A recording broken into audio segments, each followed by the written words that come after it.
Hey everybody, it's Pat, the voice behind the recaps. Thank you so much for supporting the channel, checking this video out, and I want to give a big thank you to callcast.co, who are sponsoring the video you're about to watch. If you're unfamiliar with Callcast, they're a new way to create a podcast completely free from your cell phone. Here's how easy it is. If you can make a phone call, you can now make a podcast. They have everything you need to edit, record, publish, promote, even find an audience. It's all at callcast.co. So check out that QR code at the bottom of the screen, hit that, and you'll be able to see all the awesome features that Callcast has to offer.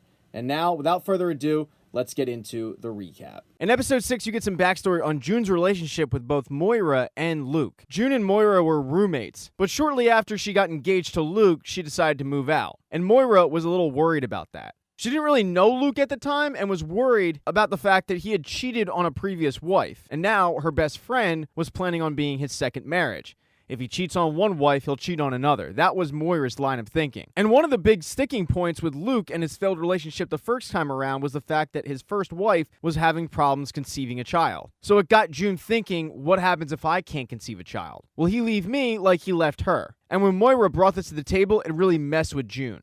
She did sheepishly bring it up to Luke as they were moving some stuff in, one of the things being Moira's stolen picture, not cool. But Luke promised her that their relationship was completely different than his first marriage. And it didn't take long for June to get pregnant, so there was no reason to worry at that point. Now, present-day June is completely concussed. She recognizes Moira, but doesn't really fully grasp that her best friend is in front of her for the first time in well over a year. All she can focus on is Janine. She can't find her. She starts trying to walk back into Chicago saying, we have to find Janine, but Moira stops her saying, whoa, listen, if she's hurt, she's going to be in the medical tent. So let's head that way and you can get patched up as well. Moira and Janine, along with a couple other volunteers and survivors, hop in a truck and head to where the volunteers are headquartered. But right as they arrive, Moira tells June she'll go looking for Janine. And she walks up to her girlfriend, Una, and lets her know the good news. She's found June. And while Una is thrilled for Moira, she's got bigger things to deal with. Mainly the fact that they're worried that they're going to drop another bomb on Chicago and they need to get the hell out of there ASAP. So all the volunteers are packing up their stuff, getting ready to hop on a boat, leaving everybody that they found to fend for themselves. And that includes June. Una tells Moira that while she's thrilled that she was able to find June, they can't bring her along. If Gilead finds out that they snuck her out, there's no more missions, there's no more helping people, there's none of that. And June Osborne isn't worth helping all those possible people. Moira, though, gets really pissed off at this, screaming, no, screw that. She got all those people out, she's hurt, and she won't last a day if you leave her here. But the only guarantee that Una is willing to give is the fact that when they get back to Canada, they'll work on trying to get June out, legally, which Moira knows is never going to happen. So as the volunteers start packing up and the rest of the refugees are seeing what's going down, screaming for help, Moira takes June to the side and tells her, I'm getting you out of here. But June is still focused on finding Janine, and Moira has to give her the cold reality that Janine is probably dead. And if you stay here, you're going to die too. June starts fighting back on this, and Moira screams at her, don't make me leave you again. And June just starts shaking her head saying, you can't make me leave without Hannah. Moira hadn't even thought of this and starts asking, well, where is she? And June tells her, I don't know, but I have to get back to her. And Moira shakes her and says, how are you going to get back to her? I mean, look at you. You don't even know where she is. And June starts telling Moira the backstory about how Hannah was taken and it was because of her and how Hannah didn't recognize her. And Moira once again has to give her the cold dose of reality that Hannah is probably better off without her, because they're just going to hunt her down and they're going to kill her. And these people are so cold-hearted that they'll probably kill her in front of Hannah. So Moira tells her, if you really want to help Hannah, you will leave her behind and come with me. You can fight these people from Canada. We'll help you. And I'll be there. And Luke will be there. And baby Nicole will be there. And she needs you. And this speech helps convince June to race over to the boat. And they both narrowly get on the boat as it's leaving, just in the nick of time because most of the refugees have pushed past the gates. Moira hides June away and figures, all right, everything's good. She goes up top and sees Una, and Una apologizes for forcing her to leave her friend behind. Moira, in the back of her mind, is thinking, well, you didn't. Una can tell, though, by Moira's facial reaction that she's still pretty pissed about it. And she tries to comfort her by saying, hey, we're nearly home. I mean, after this port inspection, it's only 10 hours to Canada. And a port inspection was something that Moira had no idea about. She stops Una and says, wait, what are you talking about? And Una says that before the ship is to leave Gilead's waters, they're going to come aboard, they're going to check every part of the ship to make sure they didn't take anything they weren't supposed to, and then they're going to let them on their way. And that's when Moira has to come clean about the cargo that she's brought aboard. And boy, does this cause a headache. They bring June into the wreck area and have the entire crew around her as Una, who is the team leader, lets everybody know that they're in quite a bind. Ultimately, the final decision will be Una's, but she wants the group to decide what to do. Try and figure out a way to hide June, putting their entire mission in danger and future missions after that, or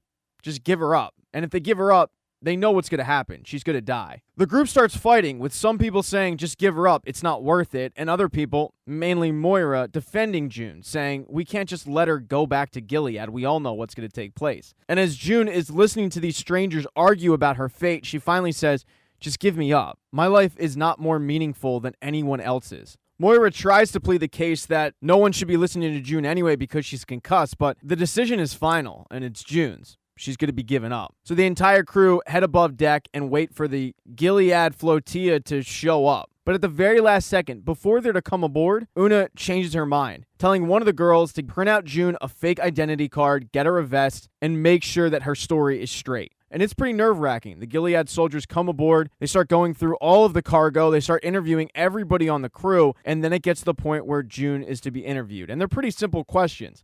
What's your name? Where are you from? But to someone that's concussed, it's not the easiest line of questioning. And it has Moira extremely nervous that June is going to fail this test. She almost does right off the bat. The guy asks what her name is, and she just freezes, but she eventually gives the fake name that's on her card. It does raise a red flag, though, with the soldier thinking, is something wrong with her? And he starts asking, what happened to you? And June doesn't have an answer.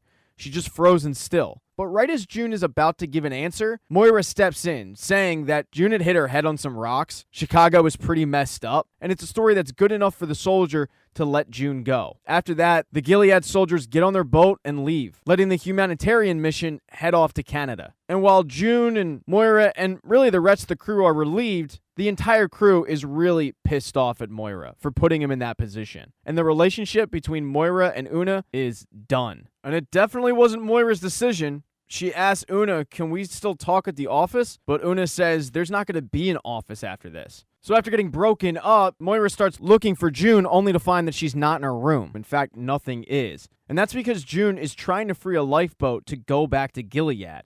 And when Moira catches her doing this, she gets really mad at her friend. She screams at her, where do you think you're going to go in a lifeboat in the middle of the night? You're either going to die in the water or you're going to die in Gilead. That's your plan? June doesn't have an answer, though, so Moira says, fine. If you're sailing back, then I'm sailing with you. And June starts to push back on this, but Moira says, no, I'm not letting you go again. And the conversation turns real contentious, with June yelling, you convinced me to leave my daughter. You tricked me into abandoning Hannah. If I don't go back now, she is gone forever. And this all stems back from the fact that June feels like everything bad that's happened to Hannah stems from June. The mother in her is still hurt by the fact that Hannah didn't just not recognize her, but also was scared of her. She also doesn't want to return to Luke without Hannah because of the fact that she was able to give Luke something that his previous wife couldn't, a child. And Moira tells her, June, they're waiting for a person, not a superhero. No one expects you to show up with Hannah. And the problem for June is, even though she got all of those kids out,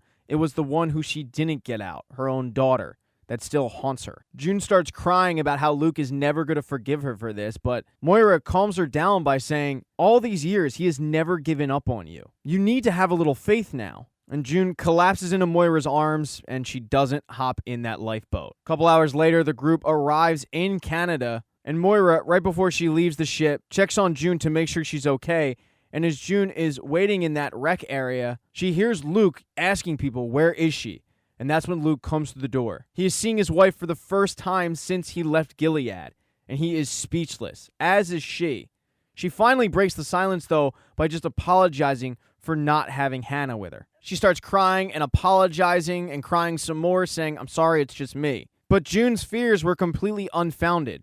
Everything Moira said was true. While I'm sure that Luke would have loved for Hannah to be there, June is enough for him. He gives her a giant hug and calms her down, and then a short time after that, the two exit the ship and she finally gets both feet down on Canadian soil. Thanks for checking out this recap. Please consider subscribing to this channel. Like the video if you liked it. Hit thumbs down if you don't. Be nice in the comments section. Nasty comments hurt my feelings. I work hard on these. If I make a mistake, it happens. If you don't see the next video up in the end screen, it'll be up soon. Sharing is caring. Put it on your MySpace page or your away message. And check out my podcast, Scene Invaders, wherever you listen to podcasts.